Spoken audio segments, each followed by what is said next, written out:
So it is March 3rd in Tucson, Arizona, and we are preparing our garden bed. We've got these seedlings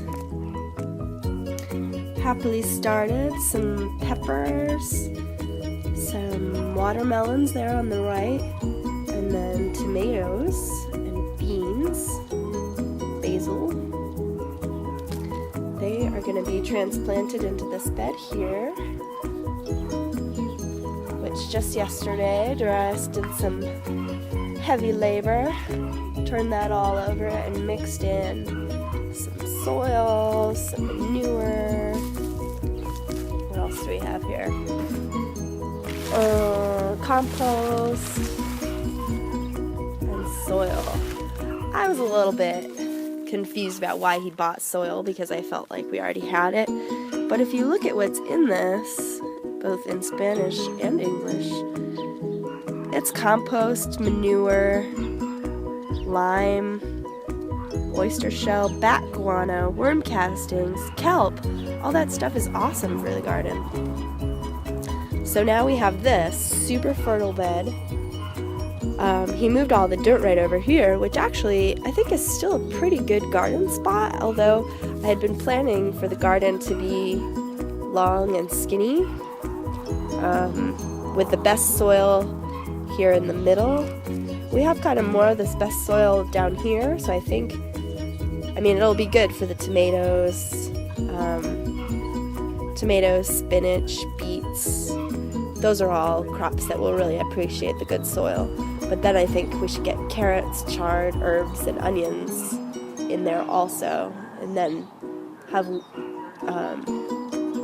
not lower quality soil, but less of a consistent bed and more of like rows for turnips, melons, squash.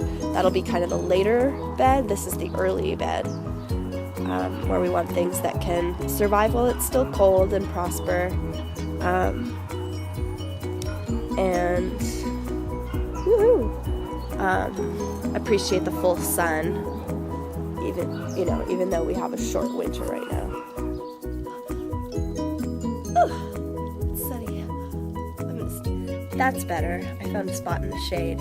I have a bit of a cold, so unfortunately today is not a good day for me to be outside digging, but it is a good day to talk to the camera.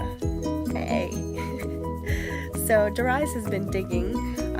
The important thing about garden beds is for them to have plenty of space for the roots.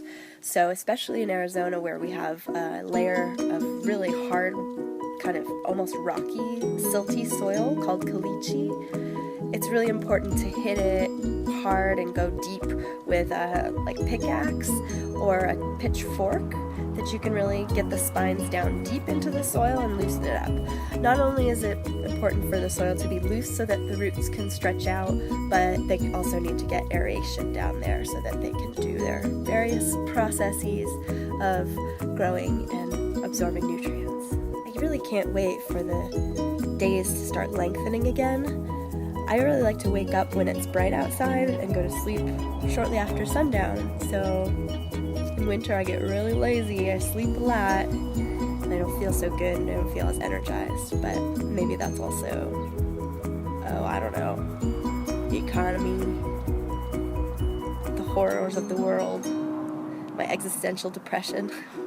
What can you do, right? Can you believe it? We're actually expecting rain this weekend in Arizona, so that's often a good indicator to me that it's a good time to start planting seeds in the garden. There are some seeds that do well before the last frost, because that last frost, or the warming up after the frost, is a signal to them that it's spring and it's time to start growing. Oh no, I just showed you how dirty my nails are. That's how you know a gardener. You'll see I'll paint them. That's my key. That's my secret. So get ready to start seeds. I have some inside, but now it is the time for planning, preparing the bed, getting ready for rain, and bracing for the last frost. Plants are like people. They just want to be loved. They just want to snuggle and stay warm and roll around in the dirt. I I'm at a community garden right in my neighborhood. Look at that gorgeous lettuce. So this is somebody's winter garden.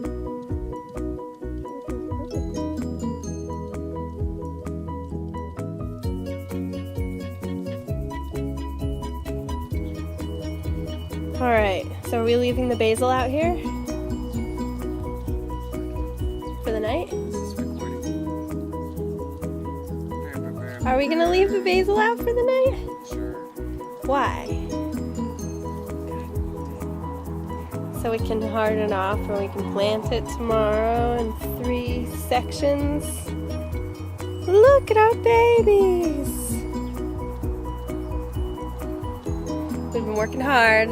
Mostly looking good, all my babies. I wanna have babies. Gotta water them though.